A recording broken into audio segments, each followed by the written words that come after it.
This episode is dedicated to the very first generation of gamers. This is the Gaming Wildlife Foundation.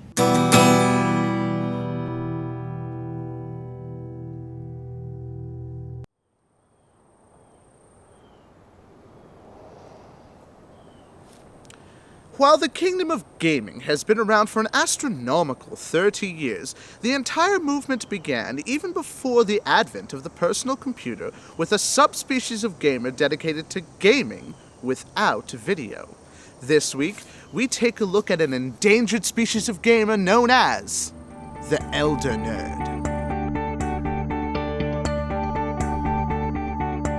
The Elder Nerd is the oldest of all the gaming species and has been playing before computers, Nintendo, and even Atari were invented. This species is mostly a gaming herbivore, being easily sated by many different game types, more than any other species can handle. You want to see what gaming was like before graphics? Oh, yes, please. Take a look. This game is called The Leather Goddesses of Phobos. And here we see the species indulging in one of its favorite game types, the text-based adventure. Let us observe this beautiful behemoth as he begins to play. Okay. The first step in this game is you need to pick a gender, or in 3 moves, you explode. This is incredible. You never see gaming dedication like this anymore. This is truly a species from another time. I'm not that old, kid.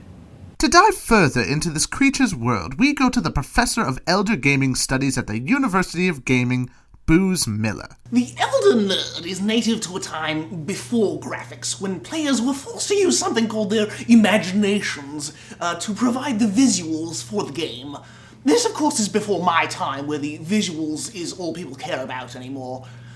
The behavior of the Elder Nerd is unfortunately all internal and very difficult to observe. The games that are part of this species' main diet are extremely different from any other. The content is substantially weirder, and most of the games involve some sort of maze that consist mainly of puzzles employing moon logic. I can tell you all about moon logic. You are surrounded by a hot, steamy, primitive rainforest. Judging by the overpowering heat, the excessive humidity, and especially by the gigantic Venus flytrap sidling our way, we must be in the death-clogged jungles of Venus. A path runs east-west through the jungle, but don't even think about going west unless you love wading into 4 tons of woman-eating lettuce. Now, a few seconds later, you see Tiffany's elbow appear, followed almost immediately by the rest of her, as the Venus flytrap sidles closer. So, what we do now is we have to type something in to save ourselves. All right. Let's put in hiss. The Venus flytrap assumes the hissing is a spray can of weed killer, dies of fright, and is immediately consumed by parasites who live inside flytraps waiting for just such an occasion. What? Exactly! More logic makes no sense, not even within the game itself! It is not entirely known how these players figure out these odd puzzles, but it is safe to say that these gamers are maybe the wiliest and most deservingly egocentric, surviving on a gaming medium that many other gaming species are unable to tolerate. This gamer is also far more likely to have built or modified the console on which it subsists. Frack.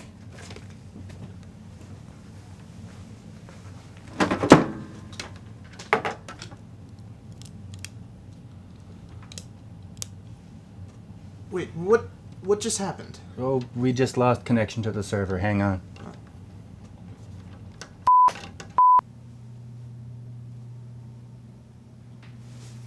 Like that! Now, is this a dangerous species? No, it is one of the most docile and sociable of the gaming species. This is, after all, a species that has worked with games since the beginning of their existence. They know things about computers considered long since forgotten. They know where all the back doors are to major computing companies because they put them there.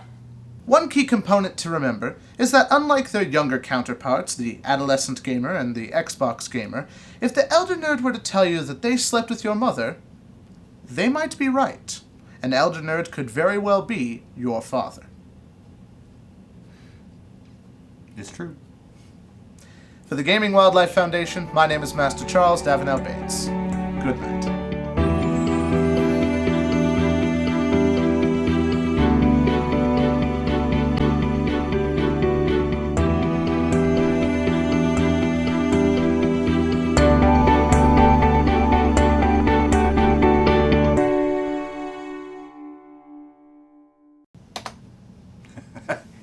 Look at this.